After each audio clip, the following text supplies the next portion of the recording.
आज मैंने क्रिएट करना है अरेबिक मेकअप जो कि ग्लोसी होगा। सबसे पहले आईब्रोज़ को फिलअप कर लेना है। मैं यहाँ पे यूज़ कर रही हूँ केली का ओरिजिनल जेल आईलाइनर जो कि काफ़ी पिगमेंटेड है, वाटरप्रूफ भी है और ये जो ब्रश है ये भी मुझे उसी के साथ ही मिला है। इसी के साथ जो है आईलाइनर पेंसिल है वो भी आप यूज़ कर सकते हैं, आईब्रो का काम आप उससे भी कर सकते हैं। और जो लाइनर है उसके साथ आप आईब्रो की फिलिंग भी कर सकते हैं। इसके बाद मैंने अप्लाई किया है मिस रोज़ का कंसीलर स्टिक जो कि बिल्कुल सेम शेड, स्किन का जो सेम शेड है उसके साथ मैं फिलिंग कर रही हूँ। और ये था आई थिंक नंबर 4 शेड था और ऑयल फ्री है चूँकि, तो अच्छे तरीके से ब्लेंडिंग भी कर देता है।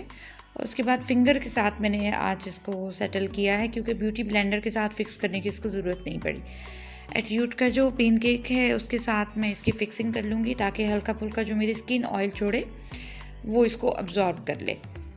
और उसके बाद यहाँ पे नेकेड का पैलेट जो है उसका रिव्यू मैं ऑलरेडी पोस्ट कर चुकी हूँ, लिंक आपको मिल जाएगा डिस्क्रिप्शन बॉक्स में भी और आई बटन पे भी, उसको आप देख लीजिएगा।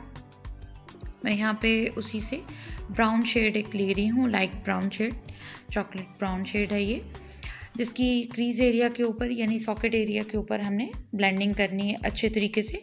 और आज जो ब्लेंडिंग मैं कर रही हूँ वो ब्रश को मैंने वेट नहीं किया, विदाउट ब्रश को वेट किए इनकी एप्लीकेशन जो है इजीली हो जाती है। फॉलोआउट भी बहुत कम है, आप देख रहे हो कि कहीं से भी कोई भी फॉलोआउट जो है आपको नज़र नहीं आ रहा। फिंगर के साथ भी आप इसको ब्लेंडिंग कर सकते हो जो कि आगे चल के मैं आपको दिखाऊंगी भी। और उसके बाद मैंने डार्क ब्राउन शेड लिया है, चॉकलेट ब्राउन, पहले वाले से थोड़ा सा डार्क शेड है और आउटर वी बनाते हुए मैं इसकी ब्लेंडिंग कर रही हूँ। अब यहाँ पे लास्ट टाइम भी मैंने एक टिप आप लोगों से शेयर की थी, जब भी हम कट क्रीज करें तो जो हमारा आईलिड एरिया है उसके ऊपर हमने चूँकि कंसीलर अगेन लगाना होता है तो उस एरिया को जो भी आई शेड लगा उसको हमने क्लीन करना होता है ताकि हमारा जो सेकंड शेड हम लगाएं वो मेसी ना हो, अच्छे तरीके से उसकी पिगमेंटेशन आए। तो वेट वाइप्स जो होते हैं उसके साथ भी आप इसको कर सकते हैं क्लीन। और उसके बाद आपका जो आपके पास जो भी कॉटन बड पड़ा हो आप उसको भी लगा के इस्तेमाल कर सकते हैं वेट करके। और उसके बाद यहाँ पे मैं कट क्रीज कर रही हूँ जो कि हाफ से थोड़ा सा ज़्यादा एरिया के ऊपर है, चूँकि हमें हुडेड आइज़ के ऊपर मेकअप करना है तो आइज़ को बड़ा भी दिखाना है।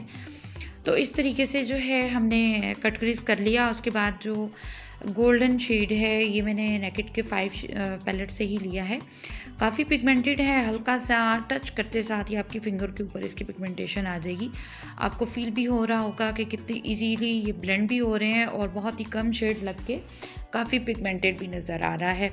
फिंगर की मदद से ही मैं अपने तमाम आईलिड एरिया के ऊपर इसको जो है ब्लेंड कर लूँगी अच्छे तरीके से। उसके बाद ब्रश की मदद से ब्यूटी जो हमारा शेड है जो हमने आउटर वी पे लगाया है मैट शेड, उसको मैं ब्लेंड कर लूँगी अच्छे तरीके से ताकि जो शेड है वो इसके साथ मर्ज हो जाए, कोई सा भी हार्श लाइन ना बने। उसके बाद ग्लिटर्स में लगा रही हूँ इसी पैलेट के अंदर से ही, जो कि येलो गोल्डन के अंदर से, और बिल्कुल ही मिडल के अंदर मैं इसको लगा रही हूँ। ये कंप्लीट जो है ग्लिटर्स लग गए हैं हमारे, इसके साथ कोई सीलर भी लगाना नहीं पड़ता। हाइलाइटर में लगा रही हूँ यहाँ पे इसी पैलेट के अंदर से मैं लगा रही हूँ।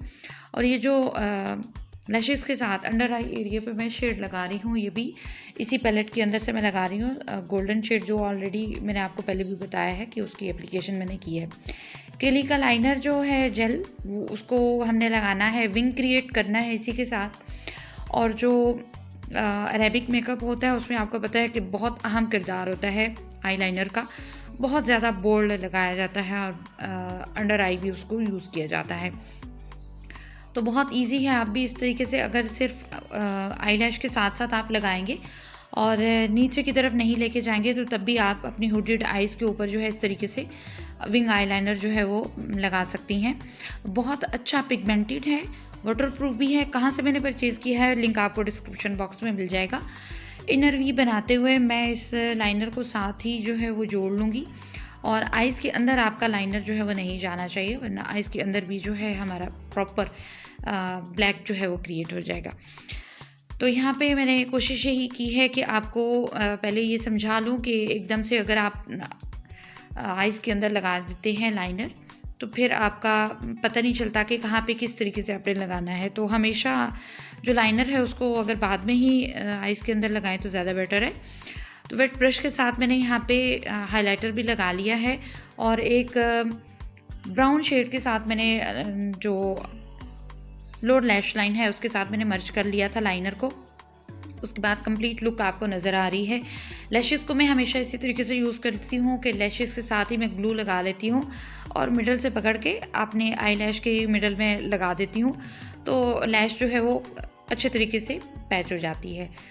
उसके बाद यहाँ पे एक्सक्रीम की बीबी क्रीम मैंने यूज़ की है, जो कि आप पूरे फेस के ऊपर अप्लाई करेंगे अपना बेस क्रिएट करने के लिए। CTM वगैरह जो चीज़ें मैंने ऑलरेडी आपको मेकअप के अंदर बताई हैं वो आपने लगा लेनी है। उसके बाद ये फाइनल लुक आ गई है हमारी।